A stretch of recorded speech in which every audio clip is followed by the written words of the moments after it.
Good morning. पिछले तक के वीडियो में वैद्युत रसायन चैप्टर में हमने विद्युत लेपन का उपयोग देख लिए, उसकी चर्चा हो गया। आज वाली टॉपिक में हमें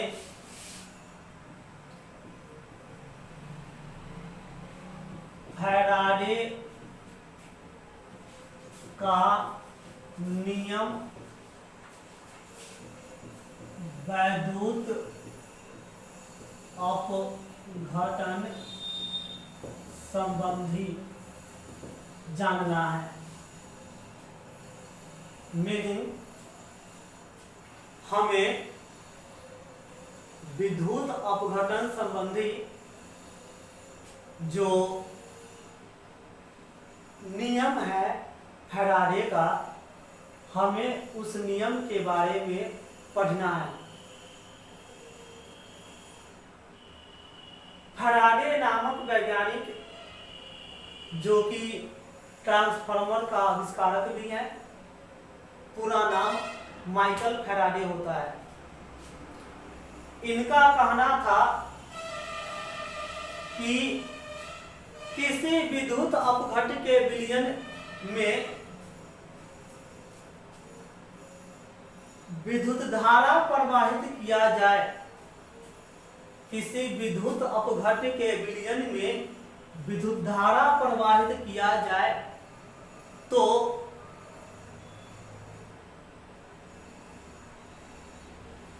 इलेक्ट्रोड पर मुक्त होने वाली पदार्थ की मात्रा उसके विद्युत रासायनिक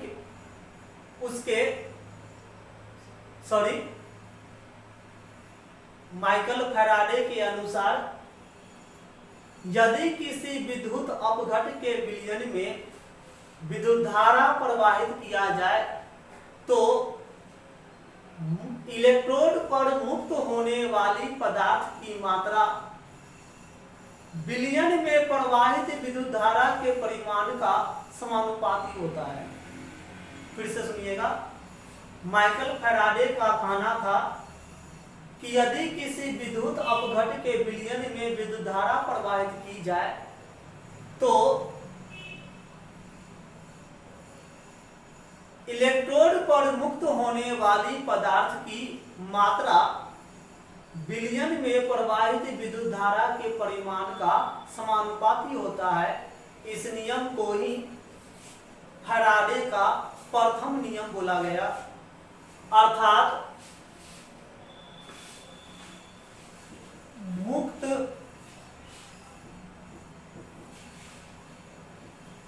पदार्थ की मात्रा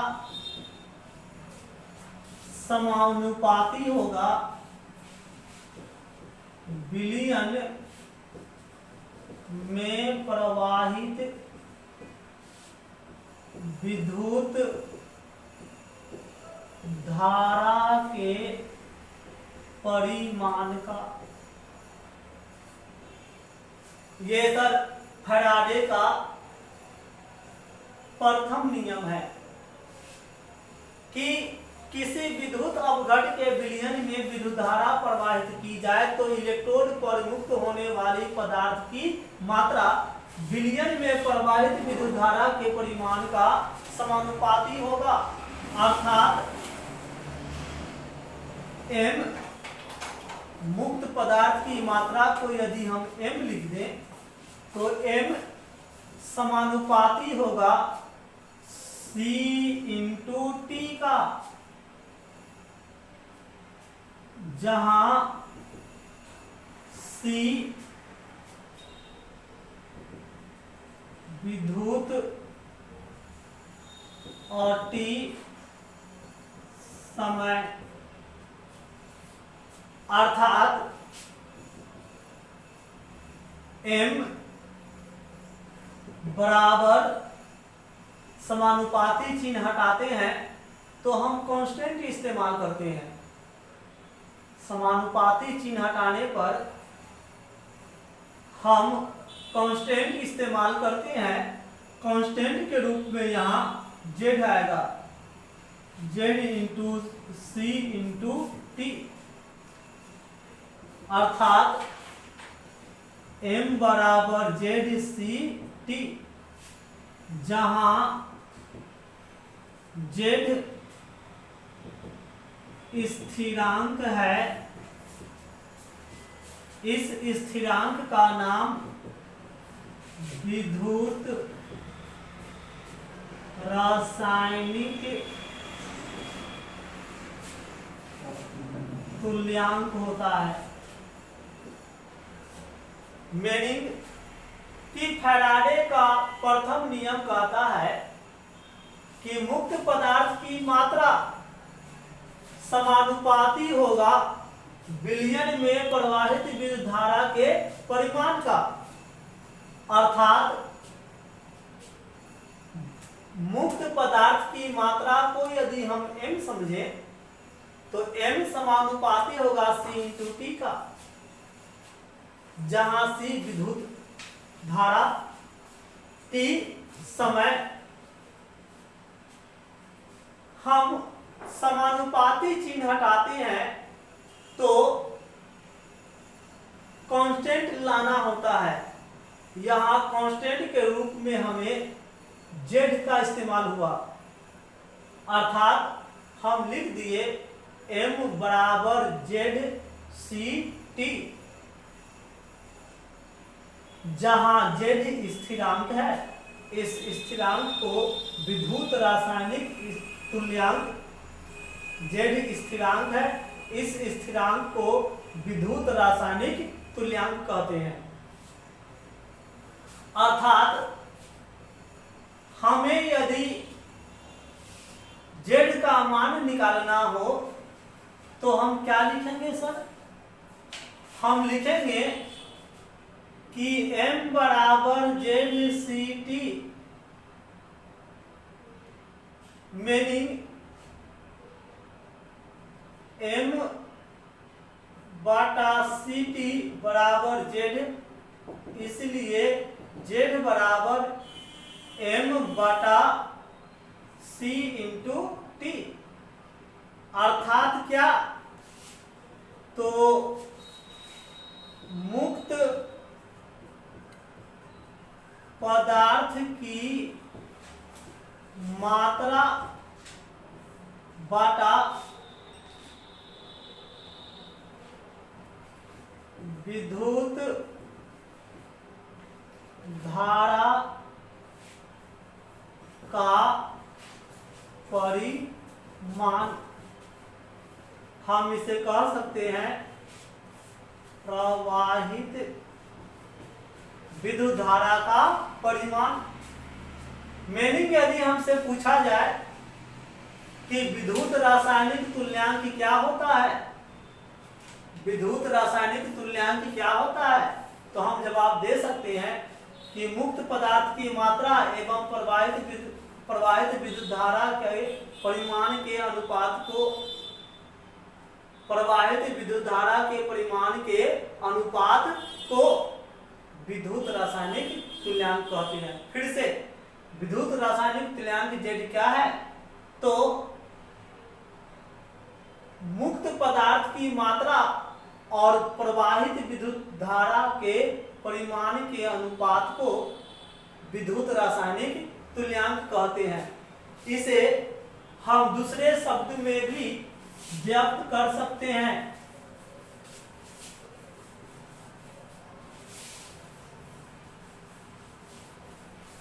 मीनिंग हमें मिला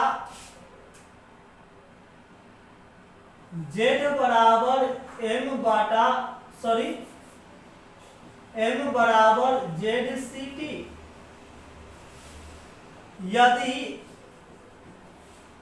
c बराबर 1 एम्पियर और t बराबर 1 सेकेंड, यदि c बराबर 1 एम्पियर, t बराबर 1 सेकेंड, तो हमें क्या मिलेगा? m बराबर z, अर्थात हम कह सकते हैं कि यदि 1 एम्पियर की विद्युत धारा 1 सेकेंड तक प्रवाहित किया जाए, यदि 1 एम्पियर की विद्युत धारा 1 सेकेंड तक प्रवाहित किया जाए तो मुक्त पदार्थ की मात्रा को विद्युत रासायनिक तुल्यांक कहते हैं।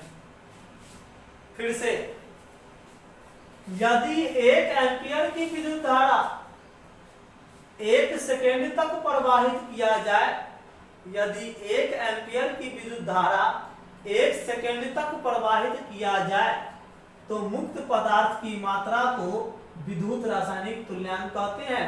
इसे जेड से सूचित करते हैं। अर्थात आपका ये टॉपिक विद्युत रासायनिक तुल्यांक एग्जाम व्यू से बहुत ही अच्छा है। एक दो बार ये क्वेश्चन फाइनल एग्जाम में पूछ लिया गया है। हम फिर से आपको इस टॉपिक की बात करते हैं। हमने कहा विद्युत रासायनिक तुल्यांक का डिफिनेशन क्या हो सकता है, तो ये ऐसे हम कह सकते हैं यहाँ कि मुक्त पदार्थ की मात्रा और प्रवाहित विद्युत धारा के परिमाण के अनुपात को विद्युत रासायनिक तुल्यांक कहते हैं। इसे जेड से सूचित करते हैं।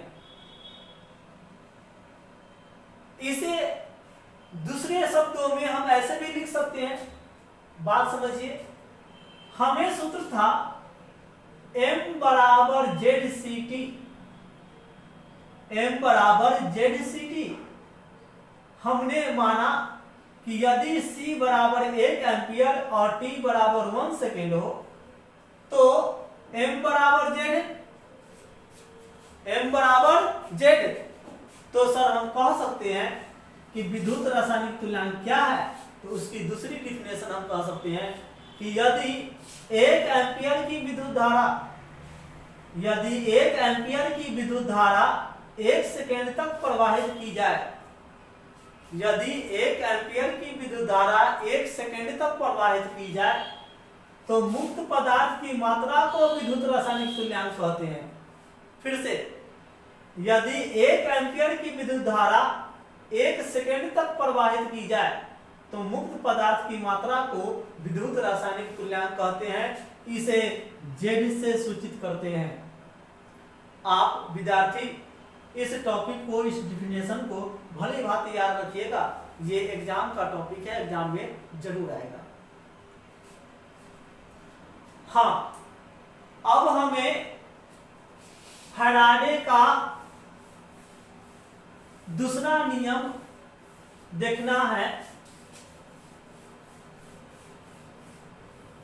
फैराडे के दूसरे नियम में जाने से पहले हम आपसे एक बात कह दें कि आपके भारती भवन बुक अथवा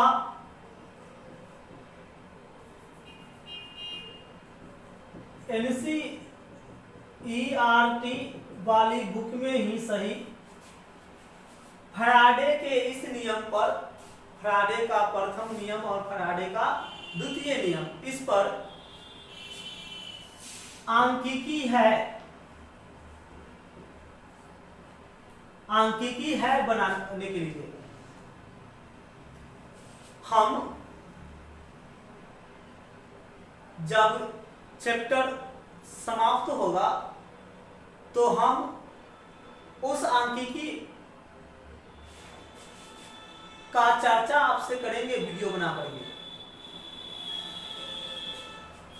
अथवा इसका एक और तरीका हो सकता है कि आप विद्यार्थी यदि चाहते हैं कि हम आंकिकी बनावे फैराडे के नियम पर, अर्थात M बराबर ZCT वाली सूत्र पर, तो आप इन बुक से आंकिकी बनाइए। अच्छा वही होगा, पहले साधित अथवा उदाहरण वाली सांख्यिकी शुरू कीजिएगा बनाना, और उसके बाद आपके बुक में जो बनाने के लिए दिया है वो बनाइएगा। यदि प्रॉब्लम मिल जाए, यदि प्रॉब्लम मिल जाए तो आप ग्रुप में शेयर कीजिएगा, आपको आंसर मिलेगा, समाधान मिल जाएगा। लेकिन मेरा मानना है कि चैप्टर समाप्त होगा, समाप्ति वीडियो बनेगा, तब सांख्यिकी हम बताएं। तो आपको तो होमवर्क कुछ मिल नहीं रहा है बीच में अभी, तो बेटर होगा आपके लिए कि आप भारतीय भवन, एनसीईआरटी अथवा एबीसी बुक से ही सही आपको इस सूत्र पर सांख्यिकी है तो पहले साधित अथवा उदाहरण वाला बनाइए, और इसके बाद अभ्यास का क्वेश्चन फैराडे के नियम पर आधारित बनाइए।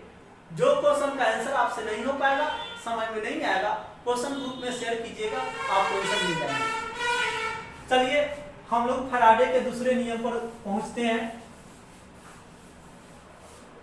फैराडे का दूसरा नियम विद्युत अपघटन प्रक्रिया से ही संबंधित था। फैराडे के दूसरे नियम, फैराडे का दूसरा नियम जो विद्युत अपघटन से ही संबंधित है, उसमें यह कहा गया है कि किसी पदार्थ का विद्युत रासायनिक तुल्यांक, किसी पदार्थ का विद्युत रासायनिक तुल्यांक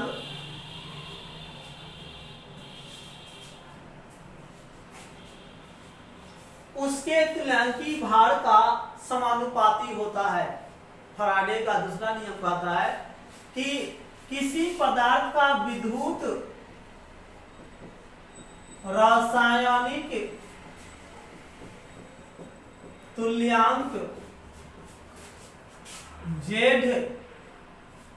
किसी पदार्थ का विद्युत रासायनिक तुल्यांक Z समानुपाती होगा तुल्यांकी भार का, अर्थात Z समानुपाती होगा E का, Z समानुपाती होगा E का। अब आपके सामने एक और टॉपिक आ गया, तुल्यांकी भार। तो सर ये तुल्यांकी भार क्या है? फैराडे का दूसरा नियम, फैराडे का दूसरा नियम है कि विद्युत रासायनिक तुल्यांक Z, विद्युत रासायनिक तुल्यांक Z समानुपाती होता है तुल्यांकी भार का। तुल्यांकी भार क्या होता है सर? तो तुल्यांकी भार यही कहलाता है समतुल भार। होता क्या है? तो सर ये तुल्यांकी भार का सूत्र होता है परमाणु द्रव्यमान बटा त्याग या ग्रहण किया गया इलेक्ट्रॉन की संख्या। इसी को हम लिखते हैं परमाणु द्रव्यमान बटा संयोजकता। यदि आप उदाहरण देखना चाहते हैं तो देखिए, यदि हमको कहा जाए कि सोडियम का तुल्यांकी भार, तो सर सोडियम का वेट होता है 23 और संयोजकता होता है 1। तो सर तुल्यांकी भार बराबर 23/1, तो 23 ग्राम मोल इनवर्स इसी तरह हमसे कहा जाए एल्युमिनियम का तुल्यांकी भार, तसर तुल्यांकी भार का सूत्र होता है परमाणु द्रव्यमान। तो एल्युमिनियम का होता है 27 और संयोजकता 3, 9 तिया 27, 9 ग्राम मोल इनवर्स। इस तरह हमें तुल्यांकी भार क्या होता है हमने ये भी आपको बताया। फिर से लौटिए, फैराडे का दूसरा नियम कहता है कि किसी पदार्थ का विद्युत रासायनिक तुल्यांक, किसी पदार्थ का विद्युत रासायनिक तुल्यांक उसके तुल्यांकी भार का समानुपाती होता है, अर्थात Z समानुपाती E। अब हम लोग अगले वीडियो